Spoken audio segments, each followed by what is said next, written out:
ఓం నమ శివాయ శ్రీమాత్రే నమః. మిత్రులకి శ్రేయోభిలాషులకి అలాగే నన్ను ఇంతగా ఆదరిస్తున్న యూట్యూబ్ ప్రేక్షకులందరికీ కూడా పేరు పేరు ధన్యవాదాలు. మిత్రులరా, మీ అందరికీ కూడా ఆ పరాదేవత ఎల్లవెల్లలా మీతో ఉండి మీ మనోవాంఛ నెరవేర్చాలని మనస్ఫూర్తిగా కోరుకుంటున్నాను. ఈరోజు మనం ఒక అద్భుతమైన తేలికైన ఉపాయాన్ని తెలుసుకుందాం. ఈ ఒక్క ఆకు చాలు మన ప్రతి కోరిక తీర్చుకోవడానికి. విచిత్రంగా అనిపించవచ్చు. మనం ఈ ఉపాయం ఆకులతో చేసేది ఎలా చేయాలి, ఏ విధంగా చేయాలి తెలియచేస్తాను. ఇవి కూడా రావి చెట్టు ఆకులు. మనం రావి చెట్టు సాక్షాత్తు విష్ణు స్వరూపంగా చూస్తూ ఉంటాం. ఎన్నో అద్భుతమైన తంత్ర మంత్ర యంత్ర విషయాలకి రావి చెట్టు నిలయం. త్వరితగతిన ఫలితాలు ఇవ్వగలిగే శక్తి రావి చెట్టుకు ఉంటుంది. అలాగే సమస్త సిద్ధులు, యోగులు, ఋషులు, దేవతలు కూడా రావి చెట్టుని ఆశ్రయించి ఉంటారని శాస్త్రం చెప్తుంది. మనం జాతకములో అనేక రకాలైన దోషాలు ఉంటాయి. ఆ దోషాల వల్ల ఆర్థికంగాను, సుఖ సమృద్ధి అంటే భార్య పిల్లలతోనూ చేస్తున్న పనుల్లో ఆటంకాలు వస్తూ ఉంటాయి. ఎన్ని పూజలు చేసినప్పటికీ కూడా సమస్యలు ఎదురవుతూ ఉంటాయి. కొంతమందికి కొన్ని గాలి అంటే దుష్టశక్తుల వల్ల, ప్రయోగ బాధల వల్ల ఎప్పుడూ కూడా సమస్యలు ఎదుర్కొంటూ ఉంటారు. వారు కూడా ఈ ఉపాయాన్ని చేయవచ్చు. ఇది చాలా తేలికైంది. చాలామంది అడిగారు నన్ను ఏమనంటే, ధనాకర్షణ కోసం, సుఖ సమృద్ధి కోసం ఏదైనా తేలికైన ఉపాయం చెప్పండి. తేలికంటే తేలిగ్గా ఉండాలి. అది మేము ఇంట్లో చేసుకునేటట్టు ఉండాలి. ఇప్పుడు బయటికి వెళ్ళే పరిస్థితి మాకు లేదు కాబట్టి ఏదైనా తేలికైన చెప్పండి చాలామంది అడగడం జరిగింది. వారందరి కోసం ఈ ఉపాయం. మనం ఇప్పుడు అధిక మాసం మొదలైంది. అధిక మాసంలో ఎవరైతే దేవుడికి పూజలు కానీ, వ్రతాలు కానీ, నోములు కానీ, జపాలు కానీ చేస్తారో వారికి చాలా అద్భుతమైన ఫలితాలు వస్తాయి. మిగతా రోజుల కంటే కూడా అధికమైన ఫలితం ఉంటుంది. మంగళవారం రోజున ఈ ఉపాయం చేయాలి. చాలా చిన్న ఉపాయం. మీ ప్రతి కోరిక నెరవేరుతుంది. ధనాకర్షణ కలుగుతుంది, సుఖ సమృద్ధి కలుగుతుంది. మీరు ఎదుర్కొంటున్న అనేక రకాలైన సమస్యల నుంచి బయటపడతారు. ఈ ఉపాయాన్ని మంగళవారం రోజున మాత్రమే చేయాలి. అది కూడా ఉదయం 5 గంటల నుండి 9 లోపు చేయాలి. ఆ తర్వాత చేసిన ఫలితం ఉండదు. ఉదయం 5 నుంచి 9 లోపు చేయాలి. ఆడవారైనా మగవారైనా చేయవచ్చు. ఆడవారు నెలసరి టైం ఉన్నప్పుడు చేయమాకండి. అలాగే కుటుంబంలో ఎవరన్నా మరణించి ఉండి అంటే పెద్ద కర్మ అవ్వకుండా ఉన్నప్పుడు ఈ ఉపాయం చేయవద్దు. ఇది దేవాలయంలో చేసుకోవచ్చు, ఇంటి దగ్గర కూడా చేసుకోవచ్చు. జాగ్రత్తగా స్కిప్ చేయకుండా చూడండి. ఎలా చేయాలో కూడా చేసి చూపిస్తాను. ఆ విధంగా చేయండి. అలాగే మీకు ఈ వీడియో నచ్చినట్లు లైక్ చేయండి. నా ఛానల్ సబ్స్క్రైబ్ చేసుకోండి. గంట సింబల్ని యాక్టివేట్ చేసుకోండి. 10 మంది మిత్రులకి షేర్ చేయండి. మనం ముందే చెప్పుకున్నాం, ఈ ఉపాయానికి రావి ఆకులు కావాలి. 11 రావి ఆకులు కావాలి. రావి ఆకులు కూడా మీరు సోమవారం నాడే తెచ్చుకోవచ్చు. ముందు రోజునే తెచ్చుకోవచ్చు. తెచ్చుకొని చక్కగా కడగండి. ఆకులు కడగండి. 11 ఆకులు. కానీ ఆకులు ఈ చివర కానీ ఇది కానీ లేకుండా ఉండకూడదు. చక్కగా ఉండాలి. డ్యామేజ్ అవ్వకూడదు. ఆకుల మీద మచ్చలు ఉన్న పర్వాలేదు, కానీ ఆకులు చిరిగి ఉండకూడదు. సోమవారం నాడే తెచ్చుకోండి. 11 ఆకులు తెచ్చుకోండి. తెచ్చుకున్న తర్వాత ఈ ఆకుల్ని మీరు కడుక్కొని మీరు పూజ చేసుకోవాలి. కానీ దీనికన్నా ముందు ఏం చేయాలంటే, మీరు ఆకులు కోసే ముందు చెట్టుకు నమస్కారం చేసుకొని, నేను నా అవసర నిమిత్తం నేను ఈ ఆకులు తీసుకుంటున్నాను అని చేయవచ్చు. కొంతమంది అడుగుతూ ఉంటారు, రాలిపడిన ఆకులు వాడవచ్చా? రాలిపడిన ఆకులు వేరే ఉపాయాలు ఉంటాయి, అప్పుడు చెప్తాను. ఇది చెట్టు నుంచి తీసుకోవాలి, కోసుకోవాలి. 11 ఆకులు. అంతకన్నా ఎక్కువ తీసుకోకూడదు, అంతకన్నా తక్కువ కూడా ఈ ఉపయోగానికి పనిచేయదు. మీరు నమస్కారం చేసుకొని తెచ్చుకొని, అంటే ముందు రోజే తెచ్చుకోవచ్చు. నమస్కారం చేసుకొని కోసుకొచ్చుకోండి. ఇక నిమంత్రణతో కూడా పని లేదు. తర్వాత ఈ ఆకుల్ని మీకు చూపిస్తాను. గంధం తీసుకోండి, మంచి గంధం తీసుకోండి.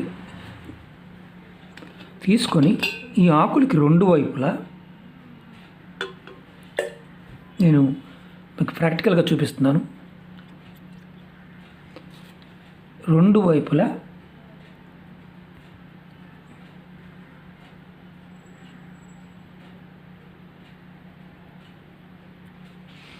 ఈ గంధంతో ఆకు మొదటి వైపు శ్రీరామ అని రాయండి.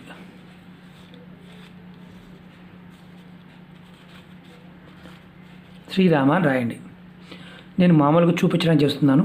రెండో వైపు ప్రతి ఆకుకి కూడా మీ కోరిక రాయండి. ఏదైతే కోరిక, ధనం అయితే ధనం, విద్య అయితే విద్య, ఏది కావాలంటే ప్రేమ అయితే ప్రేమ, ఏదైనా రాయండి.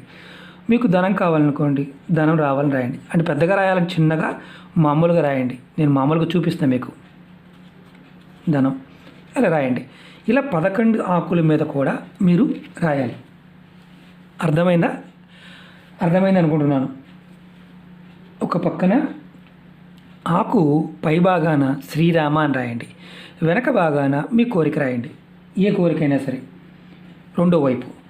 ఇలా మీరు ఏ సమస్య అయినా సరే, ఏ సమస్య అయినా సరే, అది ప్రేమే కావచ్చు, శత్రుత్వమే కావచ్చు, ఏదైనా సరే, ధన సంపాదనే కావచ్చు. మీరు ధనం కావాలంటే ధనం, ప్రేమ అంటే ప్రేమ, శత్రువులు అయితే శత్రువు. ఒకవేళ మీకు పూర్తి కోరిక అంటే నాకు ఇంత పూర్తిగా రాయాల్సిన అవసరం లేదు, ఇది పలానా చిన్న షార్ట్కట్లు కూడా రాయొచ్చు. మీకు ఇంకొక చిన్న ఉదాహరణ చెప్తాను, ఎందుకంటే ఆ ఉదాహరణ చెప్తే మీకు ఈజీగా అర్థమవుతుంది.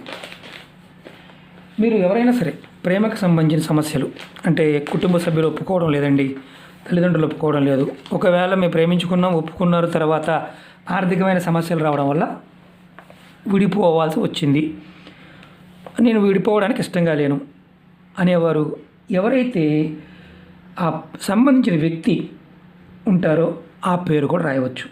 అలాగే శత్రువు, ఈ శత్రువు నన్ను ఇబ్బంది పెడుతున్నాడు, ఈ శత్రువు పలానా, ఆ శత్రువు పేరు కూడా రాయవచ్చు. ఇబ్బంది పెడితేనే, అలా కాకుండా మీరు రాస్తే మీరే ఇబ్బంది పడతారు. ఆకు మీద ఇలా 11 ఇలాంటి 11 ఆకుల మీద రాయాలి. ముందు శ్రీరామ, తర్వాత మీ కోరిక.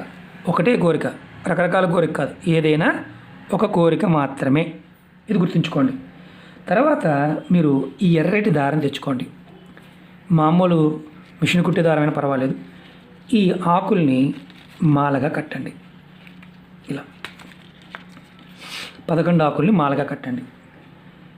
మాలగా కట్టి మంగళవారం నాడు ఇది చేయాల్సింది. మంగళవారం ఉదయం చక్కగా మీరు స్నానాది కార్యక్రమాలు ముగించుకున్న తర్వాత ఆంజనేయ స్వామి పటం ముందు, మీ ఇంట్లో ఆంజనేయ స్వామి పటం ఉంటే ఆ పటానికి ఈ మాలని వేయండి. మీకు గుడి ఉంటే గుడిలో కూడా వేయవచ్చు. గుడికి వెళ్ళే అవకాశం ఉంటే, గుడికి వెళ్ళే అవకాశం లేకపోతే మీ ఇంటి దగ్గర కూడా ఈ ఉపాయం చేయవచ్చు.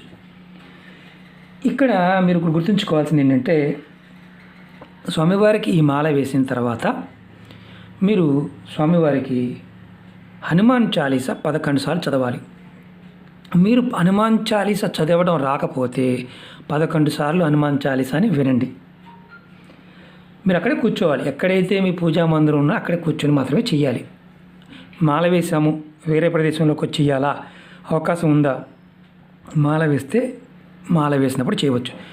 ఇది కుటుంబంలో అందరికి రకరకాల కోరికలు ఉంటే అందరూ ఎవరికి వారు సపరేట్గా చేయాలి.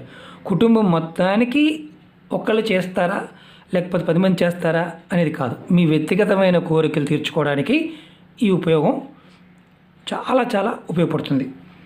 కుటుంబం కోసం కూడా చేయవచ్చు, ఇబ్బంది లేదు.